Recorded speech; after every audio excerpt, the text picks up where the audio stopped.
Bueno, buenas tardes a todos. Hoy vamos a tener una clase muy entretenida sobre sociedades de personas. Supongo yo que me estarán escuchando y si no, mucho no se pierden. Sí, Sí, bueno, gracias. Eh, Les comento, hasta el tema que vimos la clase pasada sobre sociedades constituidas en el extranjero es lo que entra para el examen.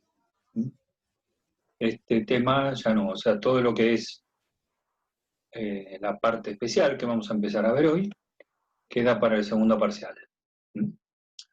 Bien, entonces como dijimos, vamos a comenzar a ver la parte especial del área de sociedades, la que nos habla sobre la tipología, sobre cada uno de los tipos previstos en la ley, y vamos a ver las sociedades de personas hoy. Y yo les recomiendo que a los fines de estudiar se hagan un pequeño cuadrito, porque muchas de las cosas que vamos a decir se repiten. Eh, de todos modos, creo que nosotros tenemos una grilla prearmada. Corregime, Guido, si no. ¿eh? Eh, Creo que Cami se las mandó hoy. Hola, JJ. Bueno. sí, Hoy estoy con nos la gorra, ni me di mandaron. cuenta. Sí, está lindo, sí. Gracias, Bueno. vos también. Ya la mandó Camila, mira qué buena que es. Bueno, Ah, no, hoy sí. está bien. Entonces, vamos a utilicen esa guía para ir ustedes rellenando los requisitos. No es nada difícil lo que vamos a ver. Sí tiene poca casuística, no vamos a encontrar muchos fallos. ¿Por qué? Porque, como adelantamos en una de las primeras clases, los socios en estas sociedades, o al menos en una de las dos, de estas sociedades hay dos que tienen dos clases de socios, y entonces en la colectiva o en las otras dos sociedades en donde tenemos socios con responsabilidad ilimitada, precisamente esa responsabilidad ilimitada hace que no exista actualmente sociedades inscritas de estos tipos, porque como nosotros sabemos y como somos gente muy inteligente, si vamos a hacer una sociedad, no es precisamente para comprometer todo nuestro patrimonio, sino nada más que para afectar algún aporte, ¿sí? Alguna parte de nuestro patrimonio que pongamos en riesgo y hasta ahí no más. ¿Sí? Bien, pero bueno, tenemos que verla si vamos a empezar entonces por la sociedad colectiva. Y la sociedad colectiva es un poco la madre de todas las demás sociedades, porque es la más antigua, una que aparece regulada positivamente, ya la encontramos en el Código de Napoleón. Eh, la ley de sociedades, nuestro Código de Comercio también la tenía en sus orígenes. La ley de sociedades la caracteriza por la responsabilidad de los socios. Y dice, es aquella sociedad en donde los socios contraen responsabilidad solidaria, ilimitada y subsidiaria por las obligaciones sociales, del 125 en adelante, y cualquier pacto, dice la ley, innecesariamente, pero lo dice, cualquier pacto en contrario que se haga en el estatuto es inoponible a los terceros. Tiene entonces esa particularidad, eh, donde ya desde el inicio, y como va a pasar también con las demás sociedades, nos va a señalar en cuanto a su conceptualización cuál es la responsabilidad que tienen los socios. Bien, como primer punto podemos poner entonces constitución de la sociedad. Esta sociedad se constituye, como todas las demás, por escrito y por instrumento privado, ¿sí? No es necesario el instrumento público, la escritura pública, que sí vamos a ver en la sociedad anónima. Esto significa que nosotros podemos redactar el estatuto en una hoja e irnos con esa hoja, con los requisitos del artículo 11 que ya vimos, al registro público, ex registro público de comercio, para que ahí nos inscriban nuestra sociedad. Nos van a pedir que tengamos la firma certificada, o por algún escribano, o por el propio jefe del registro público, donde nos van a cobrar unos mangos. Pero el instrumento en sí es un instrumento privado. Y en cuanto, y la ley nos habla también de la denominación social. Acá hay que decir alguna cosita, ¿no? Entonces podemos poner como primer punto constitución, segundo punto, no pongamos denominación, pongamos nombre societario. Porque la denominación social, tanto como la razón social, son especies del nombre social o del nombre societario. ¿Qué diferencia hay entre una y otra? Cuando nosotros hablamos de razón social, es porque en el nombre de la sociedad existe uno o más nombre de los socios que tienen responsabilidad ilimitada. Técnicamente llamamos a eso razón social. No tiene demasiada trascendencia, pero una razón social es la que tiene el nombre propio de alguno o algunos de los socios con responsabilidad ilimitada. Entonces ustedes ya se dan cuenta que son gente brillante, de que en las SRL y en las sociedades anónimas no puede haber razón social. Y si no puede haber razón social, ¿qué hay? Denominación social. La denominación social, que también puede haber en las sociedades con responsabilidad ilimitada, es un nombre de fantasía. Entonces, fíjense, nuestra sociedad colectiva podemos llamarla Guido Celentano y compañía, que es una razón social, porque Guido Celentano tiene responsabilidad ilimitada. Nuestra sociedad colectiva podemos llamarla la Facultad Sociedad Colectiva, que es una denominación social, porque no está el nombre de ningún socio.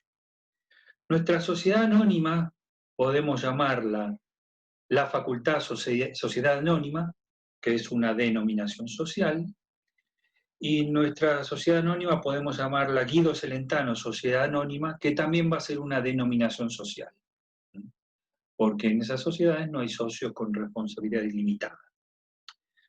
Entonces la denominación social, dice la ley, se integran con las palabras sociedad colectiva o su abreviatura, SOCOL SIC. Y ahí apareció el doctor Estela, que vino acompañado por su mejor amigo o expareja,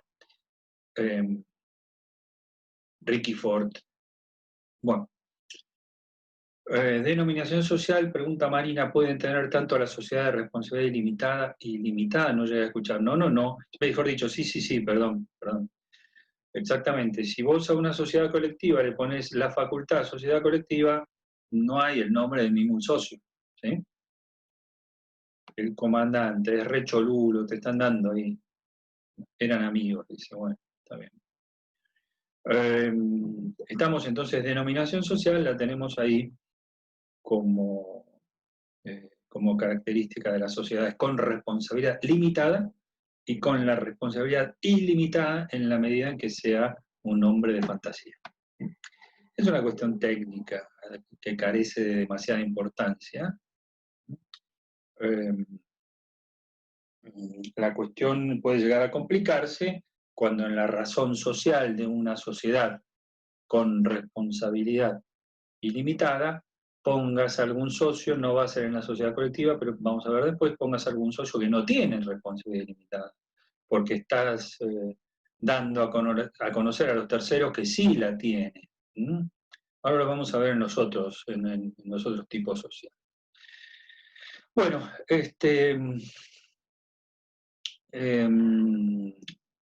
entonces si en la sociedad colectiva no figuran los nombres de todos los socios, siempre hay que ponerle esa partícula y colectiva. Si en la denominación social dice Guido Celentano y Jorge Estela, sociedad colectiva, no hay problema.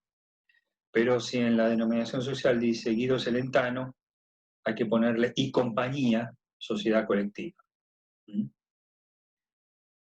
Bien.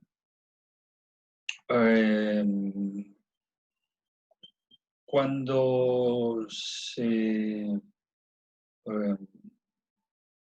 modifique la razón social,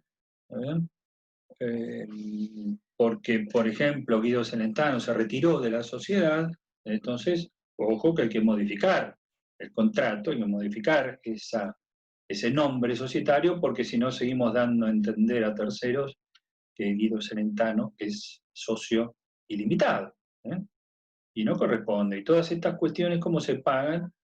Con extensión de la responsabilidad frente a los terceros para quien aparece como responsable y realmente no lo es. Bien. Entonces ahí tenemos constitución, nombre societario, y después podemos poner como tercer punto la cuestión, la administración. ¿Cómo se administra esta sociedad? Bueno, la administración puede ser por los socios o puede ser por terceros. Y generalmente van a ser los socios. ¿Por qué? Porque estas sociedades, presente me anda mal internet y no sé si llegó o si llegó antes, dice Daniela. No te hagas problema, Daniela. A mí no, directamente no me anda, o sea, me habían prometido que me iban a solucionar el problema antes de las 5, no me lo solucionaron y estoy con los datos celulares que me enseñaron a usar. Claro, la facultad me paga un sueldo excelente como para poder comprar hasta 1 mega, pero bueno. Vamos de vuelta a la administración. Entonces, ustedes tienen que tener en cuenta que estas sociedades son sociedades pequeñas, son sociedades familiares. Entonces, imagínense, el tipo que está poniendo plata en esta sociedad está arriesgando todo su patrimonio. Entonces, lo que él va a querer va a ser administrarla a él personalmente, ¿no? Pero generalmente van a ser los propios socios los que tienen la vocación para la administración. Esta administración puede ser indistinta, que es lo que suele pasar, o puede ser conjunta. ¿Qué significa que es indistinta? Que cualquiera de los socios administradores, mejor dicho, digámoslo así, para no confundir. A ver, no estamos en la esfera del gobierno, sino en la esfera de la administración. Pueden ser los socios, pueden ser terceros, generalmente son los socios. Cuando la administración es indistinta, significa que cualquiera de los administradores representa a la sociedad frente a los terceros, con la sola presentación del estatuto, del contrato. Bien. Cuando la administración es conjunta, es cuando existe una estipulación que dice que un administrador no puede obrar individualmente, sino que necesita el consenso de por lo menos uno más, uno o todos, de acuerdo a lo que diga la estipulación que se hubiera insertado en el contrato, ¿cierto? Bien. Los administradores, como pasa en todas las sociedades, pueden ser removidos en cualquier momento por decisión mayoritaria de la mayoría simple, sin invocación de causa. La ley admite que se haga un pacto en contrario en el estatuto, de que el socio solo podrá ser removido con causa.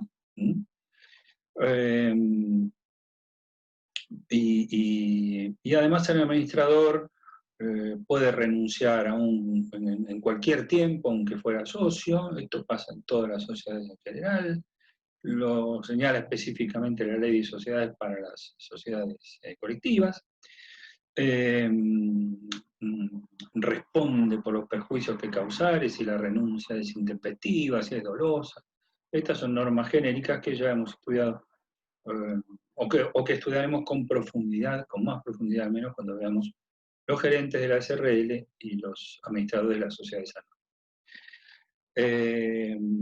Bien, ahí tenemos la administración. Entonces, todos los socios tienen vocación a la administración como principio. Es una de las características, si se quiere, de las sociedades personalistas, que sean los propios socios los que están llamados a administrar la sociedad. En las sociedades anónimas, digamos, originariamente previstas para grandes emprendimientos, son administradores especializados, ¿sí? No son los propios socios cuando son grandes sociedades. Bien, vamos al órgano de gobierno, y el órgano de gobierno está integrado por todos los socios. Es la reunión de socios. La asamblea es la reunión de socios de la sociedad anónima, si queremos hablar más técnicamente, aunque solemos llamar asamblea a la reunión de socios de todas las sociedades, pero eso no tiene demasiada relevancia. La reunión de socios. ¿Y cómo adoptan decisiones estos socios? Bueno, para las decisiones que impliquen modificar el estatuto, se requiere la unanimidad. Es decir, que el 100% de los socios esté presente en la reunión y que el 100% de los socios vote a favor en el momento en que se quiera modificar el estatuto. Modificar el estatuto. ¿Por qué? Por el carácter personalista que tiene el contrato. ¿Sí? Cuando algún socio quiera retirarse de la sociedad, como se modifica el contrato, también se requerirá unanimidad del resto de los socios. ¿Sí? Bien. Y para las restantes decisiones que no impliquen modificación del contrato, se requiere la mayoría absoluta. La mayoría absoluta. Una cosita que yo siempre aclaro es que siempre tengamos en cuenta, que ya lo hemos dicho varias veces, que la ley es subsidiaria al estatuto. Entonces los propios socios, si así lo desean, pueden pactar mayorías distintas. Digo, para que el día de mañana, si ustedes tienen algún conflicto societario, que son conflictos que patrimonialmente son muy importantes, y al abogado le encantan porque percibe importantes honorarios, tengan en cuenta, antes de cualquier cosa, de pedirle a su cliente una copia del estatuto. No sea cosa que se manden a impugnar una asamblea, por ejemplo, por falta de mayorías, y el contrato diga algo distinto de lo que dice la ley. No suele pasar, pero de vez en cuando te vas a encontrar con eso. Bien. Entonces ahí tenemos el órgano de gobierno. En cuanto al órgano de fiscalización, que sería otro punto, no está previsto para estas sociedades, no está previsto. No está previsto, digamos, desde un punto de vista de política legislativa o filosofía política, si ustedes quieren, no está previsto que en estas sociedades el control lo ejerza un órgano distinto de los propios socios que lo hagan individualmente, de acuerdo al artículo 55, ¿no es cierto?, de la ley de sociedades, que ejerzan su derecho de información, su derecho de control, para aquellos socios que no son administradores.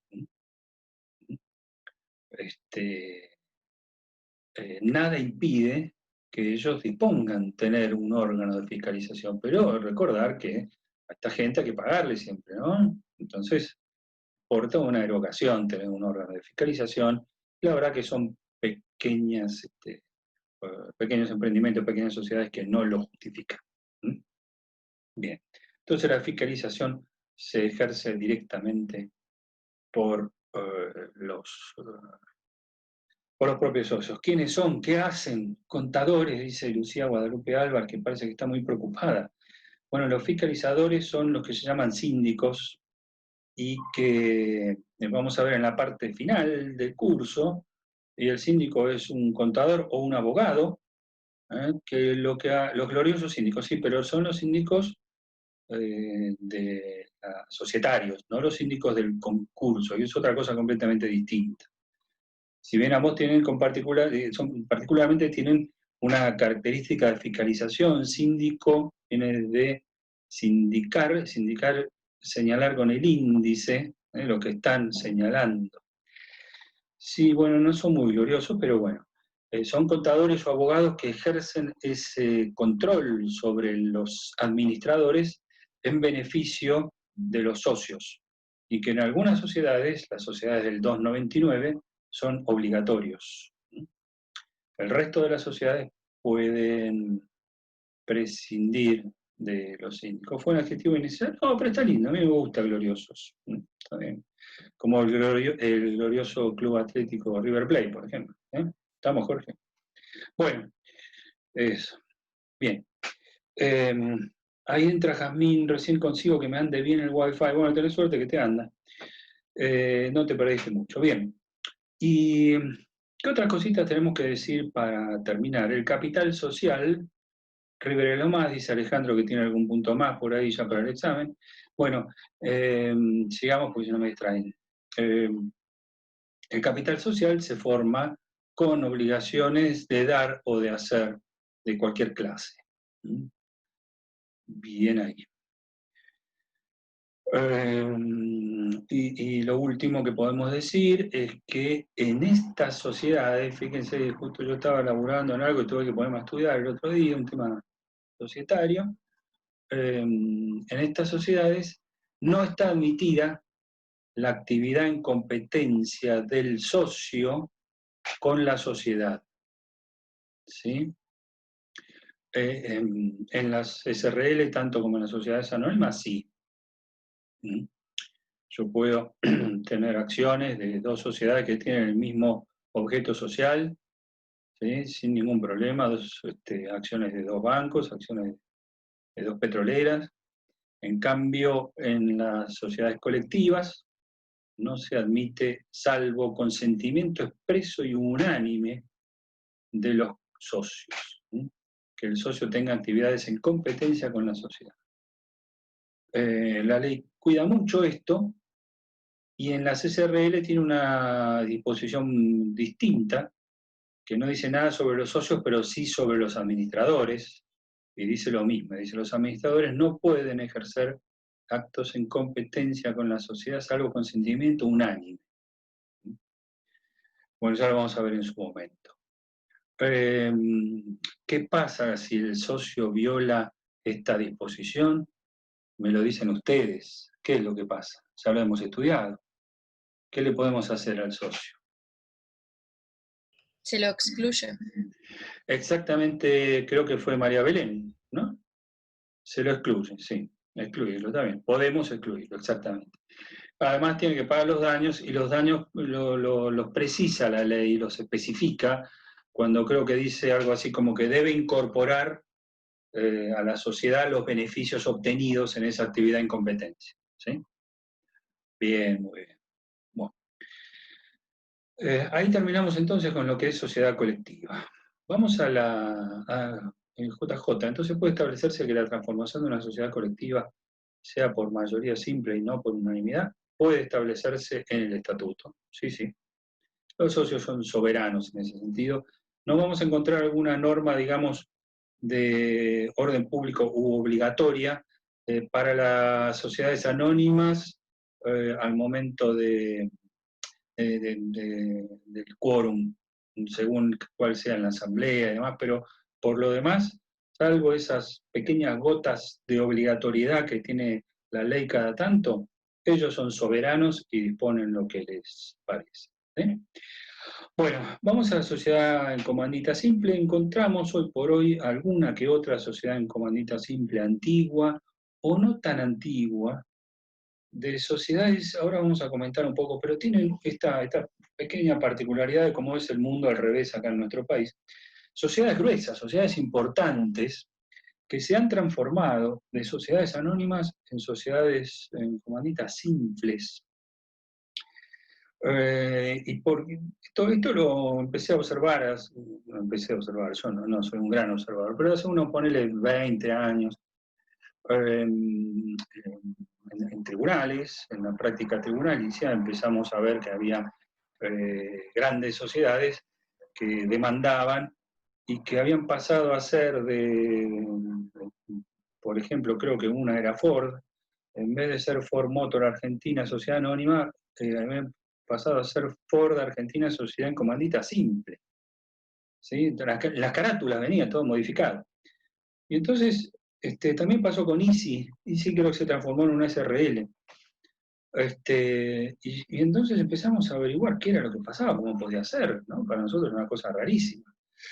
Y bueno, parece ser que las sociedades que tienen casa matriz en Estados Unidos, por una disposición en materia impositiva dictada, sancionada en Estados Unidos, cuando tenían filiales que adoptaban tipos de pequeñas y medianas empresas, entonces podían descontar no sé qué impuesto allá. Entonces nosotros teníamos nuestro mundo societario todo al revés. Las grandes empresas eran sociedades en comanditas o SRL, y las pequeñas y medianas empresas de papá y mamá y mi hermano eran sociedades anónimas, ¿viste? Con directorios, lo que en fin. Pero bueno, entonces por ahí podemos encontrar alguna sociedad en comandita. Tuvieron alguna vigencia hace ya unos cuantos años porque en la actividad farmacéutica, por reglamentación del Ministerio de Salud Pública, si vos querías poner un negocio farmacéutico bajo forma societaria y no como una empresa individual, entonces el socio farmacéutico tenía que ser socio comanditado, es decir, ahora vamos a ver, arriesgar todo su patrimonio, porque el Estado quería que el socio comanditado, en un negocio que implicaba expender drogas lícitas, ¿no?, a la población en general, el tipo pusiera su máxima atención y para eso lo ponía como el socio con responsabilidad ilimitada. Después la cosa cambió, a partir del momento se desreguló y ahora podemos tener, al menos acá en Capital, los grandes emprendimientos como Pharmacity, que son sociedades. ¿Qué significa comandita? Comandita viene de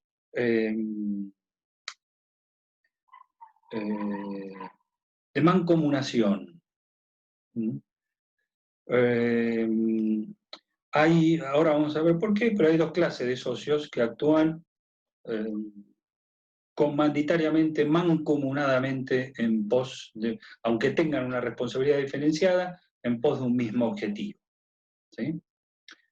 Más o menos ahí. Por nada.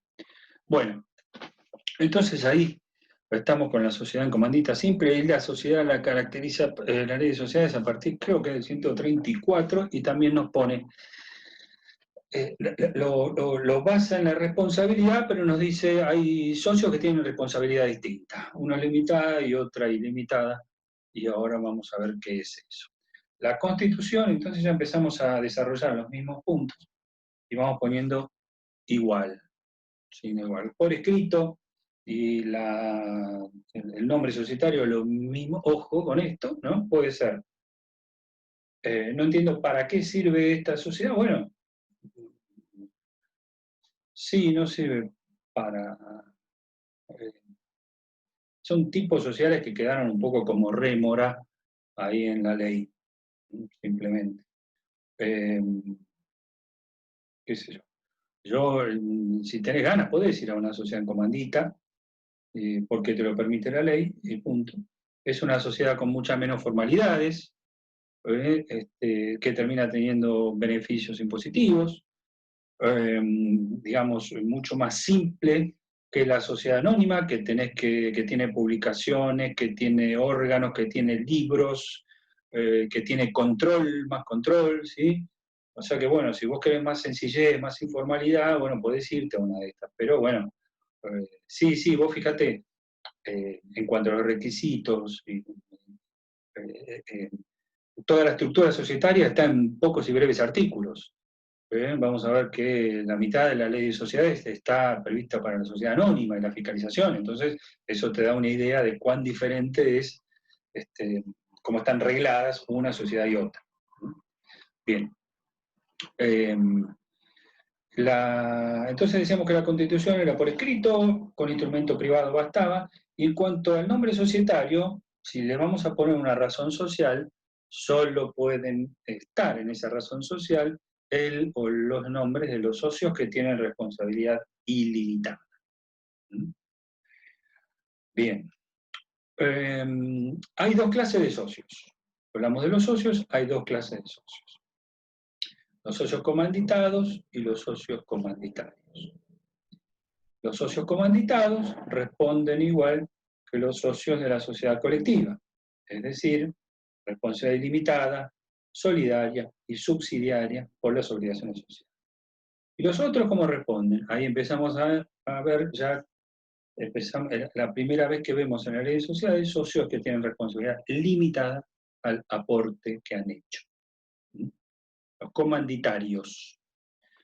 El socio comanditado, doctor, ¿lo puede repetir? Sí, lo puede repetir. Dos clases de socios.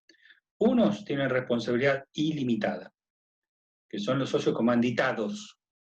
El socio comanditado, yo repito la norma mnemotécnica que aprendí de un muchacho que era ayudante mío, y me dice, porque yo nunca me acordaba, y tampoco te voy a preguntar, pero bueno, nunca me acordaba cuál de los dos era el que tenía responsabilidad ilimitada.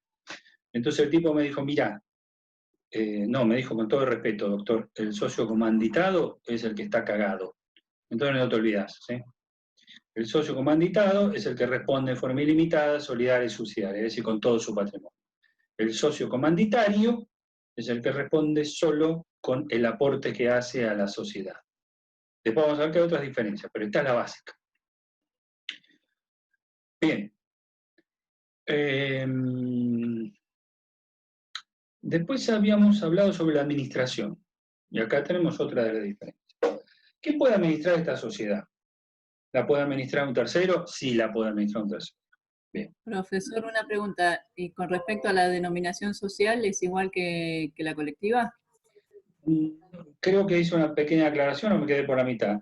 Pero bueno, creo que dije que cuando se trata de una razón social, solo podemos tener el nombre de los socios comanditados en la razón social, ¿sí? Que son los que tienen exactamente, como dice Lucía, solo los socios comanditados, que son los que tienen la responsabilidad ilimitada. Damos a conocer a terceros que ese socio que aparece en la denominación, en la razón social, tiene responsabilidad ilimitada. Entonces no puede ir el nombre del socio comanditado. ¿Sí? Bien, bien, hasta ahora vamos bien. Bueno, vamos a la administración. En la administración, ¿quién puede administrar la sociedad? ¿Puede administrar un tercero? Sí puede. ¿Puede administrar los socios? Sí, pero no todos. Solamente los socios comanditados. No el socio comanditario. No se le permite la administración acá. Y acá suele aparecer una pregunta que a uno le sale al toque, es decir, que administre el socio comanditado, que arriesga todo su patrimonio, está bien. Ahora, que no pueda administrar el socio comanditario y sí un tercero, me parece mal, porque el socio comanditario, mal que mal, puso guita en este negocio. Y algo va a perder. ¿Sí? Bueno, ¿sabés qué? Cuando vemos estas sociedades surgen miles de preguntas muy atendibles, todas, pero muy pedorras en este sentido. Son cuestiones que no tienen aplicación en la práctica, porque ya les digo, estas sociedades casi no existen y no llegan conflictos que tengan que ser resueltos jurisprudencialmente hoy por hoy. Pero la ley positiva dice esto, el comanditario no puede entonces administrar la sociedad.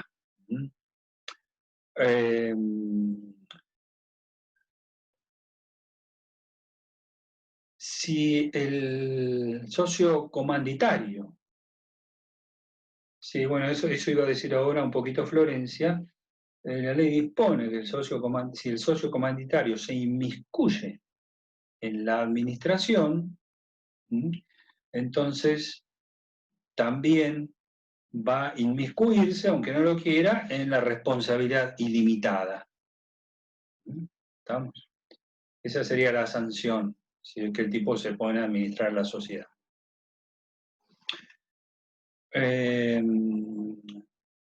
Bien.